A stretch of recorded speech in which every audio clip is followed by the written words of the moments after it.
Mais qu'est-ce que Ça, c'est l'esprit, par intéressant. exemple, peut te montrer par rapport à justement l'origine du cosmos ou de l'univers? Les lois, OK? des lois, parce que s'il y a une origine, ça veut dire que tout ce que ça entend, ce mot-là, tu sais. Ça veut dire qu'il y a une linéarité, mais à l'origine, ça veut dire que tu as le point.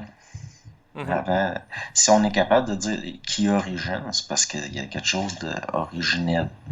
Donc, il y a eu un processus. Puis ce processus-là, il y a eu des phases parce que ça a engendré l'espace-temps. Mhm. Mais à un moment donné, on va se rendre compte que les mystiques, par exemple, comme les hermétistes, leur crime, c'est d'avoir su des choses que même la théologie n'expliquait pas. C'est pour ça que c'est des.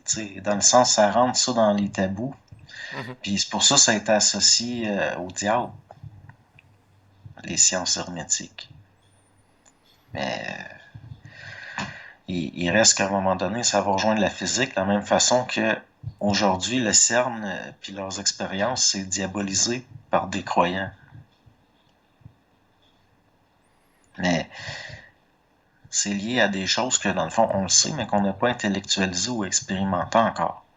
Mais étant issu de l'intelligence Mhm. universelle, à notre source, on le sait. Parce que le processus qui fait qu'on dit qui origine est une illusion engendrée par les plans. Dans le sens que tu as différents paliers fréquentiels. Dans le fond, le temps et l'espace, ça, c'est notre pleine incarnation à nous autres. Mhm. Mais il y a d'autres niveaux que ça. C'est pour ça que il y a certaines formes d'intelligence qu'on dit cosmique. Pour eux autres, le temps, c'est comme de l'espace, c'est pareil. Ils peuvent se promener dans le temps. Alors, on tombe dans. Mais il reste que c'est des forces de vie pareilles, dans le sens que c'est animé, puis ça se promène, puis Donc, il y aurait des êtres c'est qui clair pourraient que. faire de ce qu'on appelle du voyage dans le temps. Oui, mais pas. Comment je pourrais dire ça? Regarde juste la précognition qu'on peut constater chez certaines personnes, là, des capacités de précognition. Puis bon, Mhm. c'est parce que le temps et l'espace, il n'est pas juste comme on le conçoit. Je parle au niveau de notre perception habituelle. Mhm. Donc, nous aussi, on a un esprit qui peut voyager dans le temps, semble-t-il, c'est-à-dire qu'il peut nous acheminer de l'information. Il y a un passé qui n'est pas le nôtre, là, ça passe par l'âme, ou nous acheminer de l'information qui est lié à un futur. Ça va tout le temps être un futur proche, par exemple.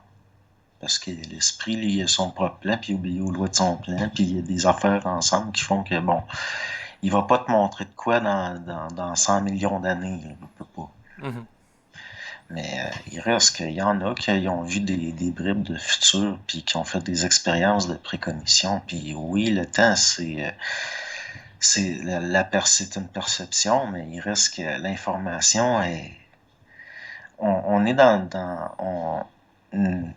notre perception, c'est un filtre un peu, fait que c'est clair qu'on n'a pas accès à tout, mais en étant, ce que certains appellent des états modifiés de conscience, on peut voir par des expériences qu'on a accès à des petits futurs proches. C'est pas des, des fois, oui, il y a des affaires spectaculaires, mais c'est embryonnaire, là, ces capacités-là. Mhm.